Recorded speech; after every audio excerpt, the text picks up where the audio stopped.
नमस्कार। इस वीडियो में हम देखेंगे तुला लग्न यानी लिब्रा एसेंडेंट वालों के लिए अप्रैल 2025 कैसा रहेगा। देखिए, इस महीने में 4 विपरीत युतियां यानी ग्रहों का कंजंक्शन मिलना ऐसा हो रहा है जो अच्छा नहीं है। विपरीत वर्ड ही डिफाइन करता है कि जो एडवर्स सिचुएशंस में जो परेशानी ला करके खड़ा करे। तो जहां 4 विपरीत युतियां हो रही हैं, वहीं पे 3 विपरीत राजयोग भी बन रहे हैं। तो वीडियो में मैं ये नहीं चाहता कि जो भी मैं बोलूँ आप मानें, आप उसको वीडियो में चल करके देखें, जानें और साइंटिफिकली इवैल्यूएट करते हैं, मेरिट पे ये स्टेटमेंट कहाँ स्टैंड करता है। लेकिन इसके पहले की वीडियो में पॉइंट वाइज़ हम प्रोसीड करें। मेरी रिक्वेस्ट है कि अगर वीडियो का कंटेंट आपको पसंद आए, तो प्लीज़ लाइक कीजिए and subscribe to my channel अगर अभी तक आपने नहीं किया है तो। तो आइए देखते हैं, हेडिंग मैंने दिया है विपरीत परिस्थितियां, एडवर्स इवेंट्स, ऑब्स्टिकल्स यानी परेशानियां, अनफोर्सीन ऑब्स्टिकल्स जिसको पहले से देखा नहीं जा सकता है। ऑब्स्टिकल्स यानी रुकावटें, शत्रु, डेट्स यानी कर्ज, रोग, ये सारे आगे की ओर। हालांकि 28 जनवरी से 31 मई तक आपके लगने शुक्र छठे भाव में है। शुक्र आपके छठे भाव में है 28 जनवरी से 31 मई तक। लेकिन वहीं क्योंकि मार्च 29 से ही देखिए धीरे धीरे सारे ग्रह, यहाँ पे 5 ग्रहों की युति है। अगर चंद्रमा को मिला लें तो 6 ग्रहों की युति हो जाती है। तो किन किन ग्रहों में दोस्ती है, किन में दुश्मनी है, और क्या एक दूसरे के साथ, जैसे 5 लोग होते हैं, कोई विपरीत लोग होते हैं यानी जिनमें नहीं बनती है बात। अगर वो 2 लोग बैठते हैं तो वहाँ पे एक वाद विवाद वाली सिचुएशन बन जाती है। यानी यहाँ पे आपके लाइफ में परेशानी खड़ी करने के लिए ये ग्रहों की युतियाँ काफ़ी है, और वो भी आपके छठे भाव में हो रही है, जो कि खुद ही डिस्प्यूट का घर है, परेशानी का घर है, कर्ज का घर है, रोग का घर है। तो एक-एक करके देखते हैं। विष युति बन रही है सूर्य और राहु। 18 मई तक राहु छठे भाव में है आपके, यानी मीन राशि में। और वहीं पे सूर्य 14 अप्रैल तक, यानी विष युति जो बन रही है वो 14 अप्रैल तक विष युति बन रही है सूर्य और राहु के साथ होने से। क्योंकि सूर्य जो है वो पूरा धर्म उन्हीं से चलता है, ऐसा समझ सकते हैं। और राहु पक्का अधर्मी है। तो एक धार्मिक व्यक्ति के साथ एक अधार्मिक व्यक्ति की युति अपने आप में वाद विवाद और परेशानी लाने वाली सिचुएशन में ला करके खड़ा कर देता है। तो यहाँ पे विष युति बन रही है सूर्य राहु की 14 अप्रैल तक। शनि राहु, देखिए ये शनि राहु काफी बड़ा असर लाने वाली युति है। ये माया जाल जो राहु का है वो फैलाता है। शनि राहु की श्रापित युति बोली जाती है, यानी इसके इल इफेक्ट्स होते हैं, मेलिफिक इफेक्ट्स होते हैं। इसके असर बिल्कुल अच्छा नहीं होता, और वो भी आपके छठे भाव में है। तो ये श्रापित युति भी है, विष युति भी है। और तीसरा शुक्र का राहु से। वैसे शुक्र का चंद्रमा के साथ युति, शुक्र की या पृथ्वी युति, यानी ऑपोजिशन या कंजंक्शन, दोनों ही केस में आकर्षण योग बनाता है। लेकिन वहीं शुक्र और राहु का संबंध, एक साथ युति होना, एक गलत संबंध को स्टार्ट करता है। वहां आकर्षण एक गलत रास्ते से होता है या गलत तरीके से होता है। जैसे कोई रिश्ता, लव अफेयर बनना जो शादीशुदा जिंदगी से हट करके हो, जो इल्लीगल तरीके से बनता है। यहाँ सिर्फ एक नॉर्मल अफेयर की भी बात नहीं कर रहा, क्योंकि जब शुक्र और राहु की युति होती है तो नॉर्मल अफेयर में भी बहुत डिस्पैरिटी, यानी बहुत सारी ऐसे कंट्रोवर्शियल चीजें होती है जिनके साथ आप जिस व्यक्ति के साथ इन्वॉल्व होते हो लव अफेयर में, वहां भी डिस्पैरिटी पूरी तरह होती है। तो शुक्र राहु एक दूसरे को चिपकते हैं, खींचते हैं। और राहु किसी रूल को नहीं मानता, तो बिना रूल के इल्लीगल वे में आपको उस रास्ते पे आगे बढ़ाता है। वहीं शनि सूर्य, चौथी जो युति आपके विपरीत है तुला लग्न वालों के लिए, शनि सूर्य, जो कि ये भी छठे स्थान पे शनि का होना और सूर्य का होना 14 अप्रैल तक। तो शनि सूर्य का 14 अप्रैल तक यहाँ पे ऑपोजिट्स बिल्कुल हैं, क्योंकि सूर्य ईस्ट है, सैटर्न वेस्ट है, सूर्य हॉट है, शनि कोल्ड है, इस तरह से एक फायर है, एक आयरन या लेड है, तो बिल्कुल ऑपोजिट्स हैं और इन दोनों का पिता-पुत्र में झगड़ा है आपस में, जिसके वजह से एक तो ये डिस्प्यूटेबल पोज़ीशन जहाँ भी बैठते हैं वहाँ देते हैं और ये तो ख़ास करके आपके डिस्प्यूट वाले घर में ही बैठ कर के हो रहा है 14 अप्रैल तक।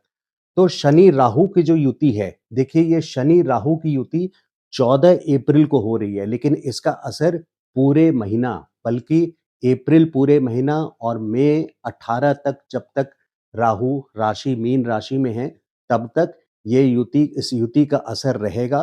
तो यहाँ 5 ग्रह का होना अपने आप में बहुत बड़ी बात है और यहाँ पे सारे आपस में जिनकी मेल नहीं बन रही है, जो आपस में जिनका झगड़ा है, वो सारी सिचुएशन आपके छठे भाव में, कर्ज के भाव में, यानी कहीं कर्ज को बढ़ा सकते हैं, रोग को बढ़ा सकते हैं पूरी तरह से, विपत्ति ला सकते हैं, अनफोर्सीन सर्कमस्टेंसेस जिसको आपने पहले से नहीं देखा हो, आँका हो कि ये परिस्थिति आ सकती है। ऐसी विषम परिस्थिति आपके सामने आके खड़ी हो सकती है और यहाँ से ही 5 ग्रह और चंद्रमा को लें तो सारे 6 के 6 केतु को देख रहे हैं और बृहस्पति भी देख रहे हैं केतु को, बृहस्पति। तो इसके कारण ये होता है कि 12वां घर भी आपका पूरी तरह से एक्टिवेटेड है। 5वीं दृष्टि से 14 मई तक बृहस्पति देखते रहेंगे, तो मंगल छोड़ के, क्योंकि 3 अप्रैल को मंगल राशि परिवर्तन कर चुके हैं, तो यहाँ पे उनकी दृष्टि 12वें स्थान पे नहीं है, लेकिन मंगल छोड़ के बाकी सारे ग्रह आपके 12th हाउस को एक्टिवेट किए हैं। 12th हाउस एक्सपेंसेस का, खर्च का घर है। अगर किसी का जन्म ग्रह 6 या 12 में है, किसी की जन्म की कुंडली में छठे भाव में या 12वें घर में, खास करके मेलिफिक प्लैनेट्स है, मंगल है, शनि है, केतु है या राहु है, इस तरह के प्लैनेट्स हैं, तो वो और ज़्यादा परेशानी आपकी कुंडली में क्रिएट कर सकते हैं और खास करके अगर उनकी दशा अंतर्दशा भी आपकी यही चल रही है, जो छठे और 12वें में प्लैनेट हैं, तो आपके लिए परेशानी की बात है। तो ये सारे पॉइंट्स थे जो इस अप्रैल महीना को पूरी तरह से स्पॉइल कर सकते हैं। वहीं कुछ विपरीत राजयोग बन रहे हैं, जो मैंने वीडियो की शुरुआत में बोला था, विपरीत राजयोग, तीनों के तीनों विपरीत राजयोग बन रहे हैं।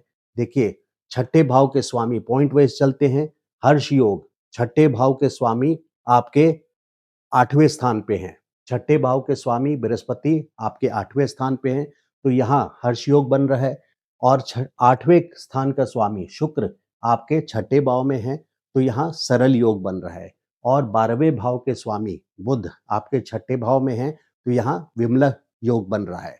तो ये तीनों विपरीत राजयोग बन रहा है, तो विपरीत वर्ड पर ध्यान दीजिए। राजयोग तो है, लेकिन विपरीत परिस्थितियों में, यानी बहुत ज़्यादा एडवर्स या परेशानियों के साथ गुज़रता हुआ, आपको ले जाता हुआ, तभी उसका फल मिलेगा। तो आप खुद इवैल्यूएट करें कि विपरीत राजयोग किस तरह के माहौल आपके लिए अप्रैल के मंथ में क्रिएट कर रहा है। बल्कि विपरीत राजयोग के डेट्स मैंने लिखे हैं। 14 मई तक हर्ष योग विपरीत राजयोग है, जो छठे घर से बन रहा है और 31 मई तक शुक्र का है, जो अष्टम के स्वामी आपके छठे भाव में है और 7 मई तक विमला योग बन रहा है, जो 12वें के स्वामी आपके छठे भाव में है। तो ये डेट्स हैं 7th में, 31 में और 14 में, या ऐसे पढ़िए 7th में, 14th में एंड 31 में तक ये विपरीत राजयोग हैं। लेकिन फिर से अगर हम इवैल्यूएट करें इन ऊपर के 4-5 पॉइंट्स को और नीचे के ये जो 3 विपरीत राजयोग हैं, तो यहाँ पे एक चीज़ तय हो जाती है कि विपरीत परिस्थितियाँ 100% अप्रैल के मंथ में, बल्कि 7 मई तक, फिर थोड़ा बहुत 14 मई तक और उससे भी कम 31 मई तक आपकी कुंडली में बना रहेगा। तो बैकफुट पे रहना है, यहाँ पे कोई बड़ा डिसीजन बिज़नेस हो या जॉब हो उसमें नहीं लेना है, क्योंकि ख़ास करके देखिए मंगल आपके 10th हाउस में है, कर्म स्थान पर है, तो यहाँ पे एक कमांडर वाली सिचुएशन देगा, आपको एक्शन के लिए बाध्य करेंगे और वहीं 14 अप्रैल के बाद सूर्य आपके दशम से दशम यानी सप्तम स्थान पे आएँगे भावत भावों के हिसाब से, जिसमें आपको यहाँ से सूर्य लग्न को देखेंगे 14 अप्रैल से 15 मई तक, तो सूर्य का दशम से दशम में होना और दशम स्थान पे मंगल का होना एक कमांडर और कंट्रोल अथॉरिटी वाली पोजीशन पे आपको ला के खड़ा करेंगे। लेकिन आपके डिसीजंस इस समय बिल्कुल बैकफुट पे होना चाहिए। आपको लीडर बना दिया गया है, लेकिन लीडर 14 अप्रैल के बाद पूरी तरह से 14 अप्रैल के पहले भी 3 अप्रैल से मंगल है वहाँ पे, 3 अप्रैल से लेके 7 जून तक मंगल वहाँ पर हैं। लेकिन आपके 10th हाउस में और 14 अप्रैल के बाद सूर्य भी हैं, लेकिन इस कमांडर वाली पोजीशन पे आपको अगर ब्रिगेडियर रैंक दिया गया है, मेजर जनरल रैंक दिया गया है, एक एग्जांपल दे रहा हूँ, तो वहाँ पे अपनी अथॉरिटी को बहुत कॉशन के साथ, सावधानी के साथ आपको एक्सरसाइज करना है, क्योंकि आपके लाइफ में जो कुंडली है इस समय, उसमें एक चीज़ तय है, वो है विपरीत परिस्थितियाँ और विपरीत राजयोग का फल अगर आता है तो मोस्ट वेलकम, उनको आने दीजिए। अपने क्रियामान कर्म को आप जारी रखिए, यानी जो आपको कर्म करना है उसको सावधानी से आप होने दीजिए। और बाकी आपकी जो जन्म कुंडली है, जो प्रारब्ध लेकर के आए हैं, क्योंकि संचित कर्म वो है जो कई जन्मों में आपके कर्म हैं, उसकी एनालिसिस है, उसका विश्लेषण है। और संचित कर्म से इस जन्म में जो आपको फलित होनी है, जो आपका भाग्य बनना है, वो प्रारब्ध है। और उसके बाद फिर जो हम अभी कर रहे हैं, वो क्रियामान कर्म है। और जो अभी के कर्म से फल बन रहा है, वो आगामी कर्म है। तो आगामी यानी फ्यूचर डेस्टिनी आपकी उसी अकॉर्डिंगली बनती चली जाती है।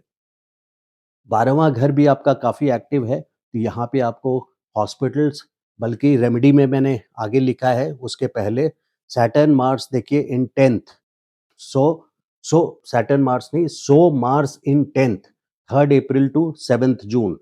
और सप्तम में भी 14 अप्रैल को आपके सूर्य आ जाएंगे। तो ये इसी पॉइंट को मैंने लिखा है, स्क्रीनशॉट को मैं शेयर करूंगा सो दैट आप केयरफुली एक एक करके पॉइंट देख सकें। So but don't take bold decisions और स्टैंड इन पब्लिक और ऑफिस और एट होम। सो कोई भी बड़ा डिसीजन ऑफिस हो या पब्लिक में हो या घर पे हो, आपको नहीं लेना है। पूरी तरह से आपको बैकफुट पे रहना है। एंड एक चीज़ यहाँ अच्छी दिख रही है, वो क्लियर टर्म्स में, कि आपके जो विरासत से संबंधित काम है, यानी प्रॉपर्टी रिलेटेड मैटर्स है, हेरिडिटरी से रिलेटेड जैसे विल है, इंश्योरेंस है, इन सब से मैटर फलित होगा 14 मई के पहले, क्योंकि बृहस्पति की 9वीं दृष्टि चौथे घर पे है। लेकिन चूंकि चौथे घर के स्वामी शनि छठे घर में हैं और वो भी राहु के साथ युति हो रही है उनकी, तो यहाँ पर भी डिस्प्यूट की सिचुएशन बन जा रही है। तो रेमेडीज में मैंने लिखा है, क्योंकि कर्ज का यहाँ हाइलाइटेड पॉइंट बन रहा है आपकी कुंडली में, तो आप अपने ही किसी जानने वाले से या अपने ही परिवार के किसी से नाम का एक कर्ज ले लें, सो दैट कर्ज लेने का जो योग बन रहा है, जो युति बन रही है, योग नहीं जो युति बन रही है, वो कट जाएगा। तो और दूसरा हॉस्पिटल, क्योंकि 12th हाउस एक्टिवेटेड हो रहा है, तो हॉस्पिटल के लिए आपको ये करना है कि आप हॉस्पिटल जा कर के वहाँ का बना हुआ खाना खाएँ। महीना में 1 बार 2 बार, हो सके 14 अप्रैल को चले जाएँ, ताकि वो हॉस्पिटल वाली जो बन रही है मेलेफिक इफ़ेक्ट, उस वो कट जाए। अब पंचांग के कुछ डेट्स देखते हैं मंथ के, अप्रैल के। देखिए 30 मार्च को हिंदू न्यू कैलेंडर शुरू हुआ था, हिंदू का नया, और विक्रत संवत के हिसाब से 2082 ईयर्स है। साकार संवत 1946 है। शुक्ल एकादशी 8 अप्रैल को पड़ रहा है। प्रदोष व्रत 10 अप्रैल और 25 अप्रैल को है। तो ये रेमेडी के लिए काफ़ी कारगर डेट्स होते हैं। चैत पूर्णिमा 12 अप्रैल को है। दर्श अमावस्या 27 अप्रैल को है। और अक्षय तृतीया, बहुत सारे लोग, मैक्सिमम लोग अक्षय तृतीया की महत्व को जानते हैं। ये साल के बहुत गिने-चुने ऑस्पिशियस डेट्स में से, शुभ डेट्स में से माना जाता है। इसमें मुहूर्त की भी, शादी वगैरह की मुहूर्त की भी ज़रूरत नहीं पड़ती है, क्योंकि पूरा दिन ही अपने आप में एक मुहूर्त रहता है। तो आई होप आपको मेरा ये तुला लग्न का लिब्रा असेंडेंट वालों का अप्रैल का वीडियो अच्छा लगा हो। प्लीज़ लाइक कीजिए and subscribe to my channel. Thank you so much. नमस्कार।